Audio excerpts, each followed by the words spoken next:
Under the ruins of Anzio. The earth cracked open with a deafening roar, and for a moment, the world was nothing but fire, dust, and flying steel. The shell had found its mark. Our bunker, once a haven from the chaos outside, caved in like a house of cards. The walls trembled, groaned, and then collapsed, throwing us into an abyss of stone and darkness. I don't remember hitting the ground. I only recall the sensation of weight crushing, unforgiving weight pressing against my chest. I tried to breathe, but the air was thick with dust, choking my throat, filling my lungs with a taste of shattered concrete and cordite. My ears rang like a church bell struck too hard, drowning out the world beyond a rubble. For a few seconds, I thought I was dead. Then came the pain. Sharp, raw, and terrifyingly real. I was trapped. The realization hit like another explosion. I couldn't move my legs. My left arm was pinned beneath something heavy, and my right hand, though free, clawed uselessly at the debris above me. My helmet was gone. My rifle was somewhere in the darkness. And worst of all, there were no voices. No shouts. No cries for help. Just the distant rumble of artillery and the settling of stones around me. I wasn't alone in that bunker. There were 5 of us when the shell hit. Smitty, Ramirez, Big Al Parker. They were here. Somewhere. But the silence was thick, pressing against my ears like the weight on my chest. I strained to listen, praying to hear something, anything that would tell me they were alive. Nothing. I wanted to call out, but my throat was dry, my voice stolen by the dust. I swallowed hard and tried again. Ramirez. My voice came out weak, barely a whisper against the weight of the ruins. I coughed, pain lancing through my ribs. Smitty? Al? Still nothing. A cold knot twisted in my gut. I could feel sweat on my skin, despite the chill of the underground tomb. I wasn't a religious man, but in that moment I prayed. Not for myself, but for them. I had to move. With every ounce of strength, I shifted my right arm, fingers grasping blindly at the rubble above. The stones were jagged, sharp enough to slice through my skin, but pain didn't matter now. What mattered was getting out. I dug. The dust settled in layers on my face, mixing with sweat, turning to a sickly paste that dripped down my neck. My breaths were shallow, each movement a battle against the crushing weight. I clenched my teeth, ignoring the fire in my muscles, the throbbing ache in my ribs. Minutes passed, or maybe hours. Time lost meaning in that tomb. Then something. A sound, faint, barely more than a whisper against the rubble. A groan. Someone was alive. My heart hammered against my ribs. I froze, straining my ears, hoping I hadn't imagined it. The sound came again. Closer this time. A muffled cough. Who's there? My voice cracked, but desperation gave it strength. Smitty? That you? A low moan answered, then a ragged breath. Tom, a voice. Weak, shaky.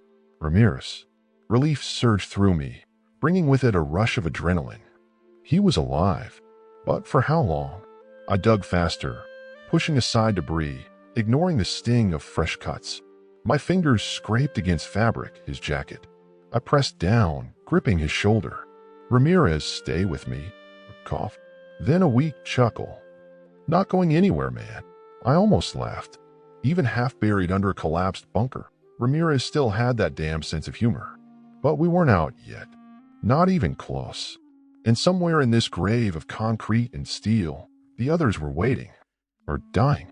I clenched my jaw, forcing away the creeping dread. I had to keep moving. Keep digging. Because if I stopped, if I let the weight of the ruins break me, we'd never see the sky again. The dust in the air was so thick it felt like breathing through a sandbag, every inhale scratching at my throat, every exhale barely making room for the next. My fingers ached, raw from clawing at the rubble, but I didn't stop. I couldn't. I found Ramirez's sleeve and gave it a tug, feeling his body shift slightly beneath the wreckage. He let out a groan, half-conscious, and I realized he was pinned worse than I was. A chunk of concrete the size of a duffel bag lay across his legs, and for the way his breath hitched every time he moved, I knew something inside him was broken. Maybe ribs, maybe worse, but there was no time to diagnose. I had to get us out of here before we ran out of air. Somewhere beyond the debris, the distant thuds of artillery still echoed, but they were further now, like the battle had rolled past us, leaving us behind in this makeshift tomb. That was the worst part. If Command thought we were dead, no one would be looking for us. We were buried alive, and the only people who could save us were ourselves. I clenched my jaw, pushing away the creeping sense of doom, forcing my hands to move even when my muscles screamed in protest. One rock at a time, one handful of dirt. That was the only way out. A deep, splintering creak cut through the silence, and for a moment, I thought the whole damn structure was about to come down again. Dust rained from above, stinging my eyes, and I threw an arm over my head out of instinct. Then, somewhere to my right, something shifted. A low, guttural sound, almost like a growl, but not an animal. A man. For a split second, my mind went to ghosts, the dead whispering through the ruins, but that was just exhaustion playing tricks on me. No ghosts. Just us. Just flesh and blood and broken bones. I turned toward the sound, blinking against the dust, and forced out the only name that made sense. Al. My voice barely carried, but I heard another grunt in response, then the unmistakable sound of coughing. A rattling, wet cough. Big Al was alive. That realization sent another jolt of energy through me, burning away the fatigue. If Al was still breathing, then maybe, just maybe, the others were too. I turned back to Ramirez, who was barely holding onto consciousness, his face pale beneath a layer of dust and sweat. I had to move faster. I worked my hands beneath the slab of concrete trapping his legs, but the damn thing wouldn't budge. My grip was weak, my strength nearly drained, but I wasn't going to let Ramirez die down here. I shifted my position, planting my good shoulder against the rock, ignoring the fire that flared in my ribs, and pushed with everything I had. For a moment, nothing happened. Then, slowly, agonizingly, the stone shifted, sliding just enough for Ramirez to pull his legs free. He let out a strangled gasp, his whole body going rigid from the pain, but when I grabbed his jacket and pulled, he moved. That was all that mattered. I propped him against the rubble, taking a second to catch my breath, but there was no time to stop. I turned toward the sound of Al's coughing, moving toward the noise with hands that barely felt like my own anymore.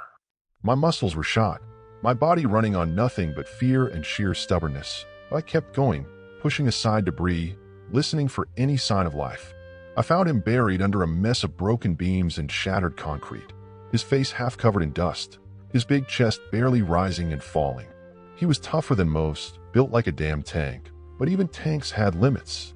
I grabbed his collar, shaking him just enough to get a reaction. His eyelids fluttered, and his mouth opened slightly, as if trying to speak. "Oh, you hear me?" My voice was hoarse, but steady. His fingers twitched, then a low, gravelly whisper came through cracked lips. "Tom, you look like hell." I let out a dry, breathless laugh, my chest heaving from exhaustion. "You should see yourself, big guy." But his words meant one thing. He was still in the fight. The problem was Parker and Smitty. If they were alive, they hadn't made a sound.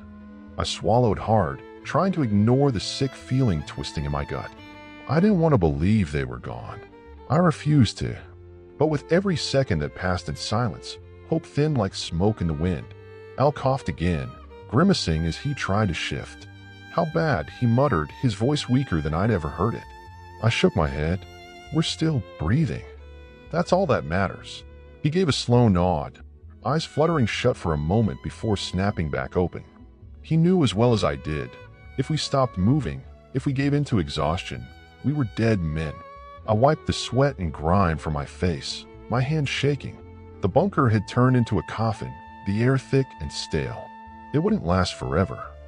We had to find a way out before it was too late. I turned toward the largest pile of debris, the one I was almost certain led back to the surface. I didn't know if the exit was still there or if the whole tunnel had collapsed, but I had no choice but to try. As I reached for another stone, my fingers brushed against something that stopped my breath cold. Plop, a sleeve, and beneath it an arm. It wasn't moving. My breath hitched as my fingers closed around the rough, dirt-covered fabric. It was a uniform sleeve, stiff with dried blood and dust, and beneath it, an arm cold, unmoving. A chill crawled up my spine, but I forced myself to stay calm. Panic wouldn't help now. I swallowed hard and dug faster, pushing away debris, uncovering more of the body beneath the rubble. My fingers trembled as I reached the shoulder, then the neck. No pulse. It was Parker.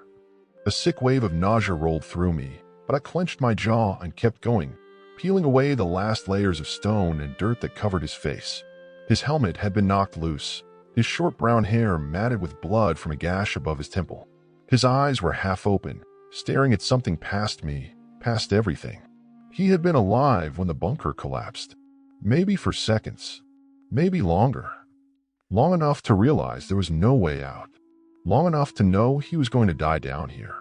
I let out a shaky breath and reached forward, closing his eyes with 2 fingers. It wasn't much, but it was all I could do. Al had gone quiet behind me. Ramirez, barely conscious, leaned against the rubble, his breathing slow but steady. None of us said anything. We didn't have to. Parker was gone. That left one. Smitty. I turned back to the wreckage, my hands raw and bleeding, my body screaming at me to stop. But stopping wasn't an option. I shoved away another pile of debris, coughing as another cloud of dust billowed into the air. My lungs burned. My ribs ached. But I didn't care. I had to find him. And then I did. A voice, weak, barely more than a whisper. Tommy. I froze. My heart slammed against my ribs. Smitty. My voice cracked, but I didn't care. A low moan. Then, from beneath the rubble, the faintest movement. A hand, barely visible in the dim light, twitching beneath a slab of broken concrete. He was alive. Hang on, buddy. I'm coming. I dug like a man possessed, ignoring the sting of my torn fingers, ignoring the way my muscles screamed in protest. Each second stretched into eternity. The rocks refused to budge, and every time I moved one, another would slide into its place, as if the bunker itself was trying to hold on to him. But I wasn't about to let it win. Al, despite his injuries, dragged himself closer, his massive hands gripping the edges of the debris. He let out a low grunt and pushed. The concrete shifted just enough for me to reach under and grab Smitty's jacket, pulling as hard as I could. For a terrifying moment, I thought he wouldn't move, that he was pinned too deep, that we were too late. Then, suddenly, he slid free. He let out a gasp, sucking in air like a drowning man breaching the surface. His face was pale, streaked with dirt and blood, but his eyes, his damn eyes, were still sharp, still alive. Jesus, he croaked, his voice barely above a whisper. Took you long enough. I let out something between a laugh and a sob, gripping his shoulder tight. Shut up, Smitty. His lips twitched into the ghost of a grin, but it faded fast. He was hurt bad, his right leg bent at a sickening angle, his left arm limp at his side. But he was breathing. That was enough. Now the real problem. The exit. The bunker had collapsed completely in some places, but there was still a chance, a small one, that we could dig our way out. The air was getting worse by the minute. My lungs felt heavy, the stale oxygen making my head swim. We didn't have long. I turned toward the far end of the chamber, where the debris was piled the thickest. The tunnel that had led outside was somewhere beneath that mountain of stone and steel. I had no idea how deep it went, no way of knowing if there was even a gap big enough for us to crawl through. But there was no other choice. I glanced back at the others.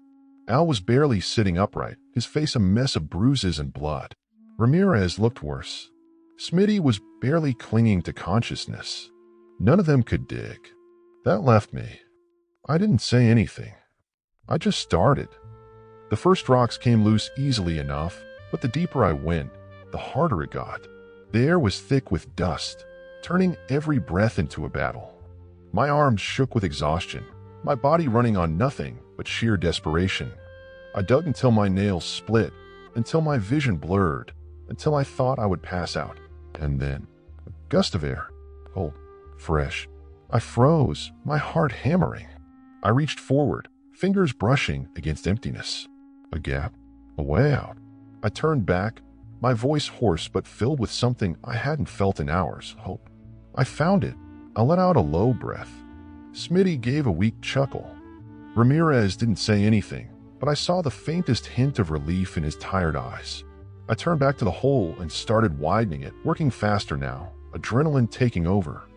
Inch by inch, the gap grew until finally, it was big enough. I crawled through first, pulling myself into a narrow tunnel barely wide enough for my shoulders. The walls pressed in on either side, The ceiling so low I had to keep my head down. But it led somewhere. That was all that mattered. One by one, I pulled them through. First Ramirez, barely conscious, his body limp in my grip. Then Smitty, gritting his teeth against the pain.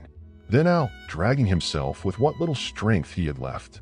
The tunnel twisted and turned, but I kept going, forcing myself forward even when my body begged me to stop. And then light. Faint at first, just a sliver in the darkness. Then brighter. Wider. And then, finally, the sky. Cold air rushed into my lungs, sharp and clean, washing away the taste of dust and death. I pulled myself out onto the rocky hillside, my hands shaking, my body barely holding together. Behind me, the others dragged themselves free, one by one, collapsing onto the ground. For a long moment, none of us moved. We just lay there, staring up at the sky, breathing. The battle was still raging in the distance. Artillery thundered, smoke curled into the air. But we were alive. Against all odds, we had made it. I turned my head, looking at the men beside me. Ramirez barely holding on. Smitty pale but grinning. Al beaten but unbroken. Parker gone but not forgotten. I closed my eyes, letting the cold wind wash over me. We had escaped the ruins, but a part of us would always remain beneath them.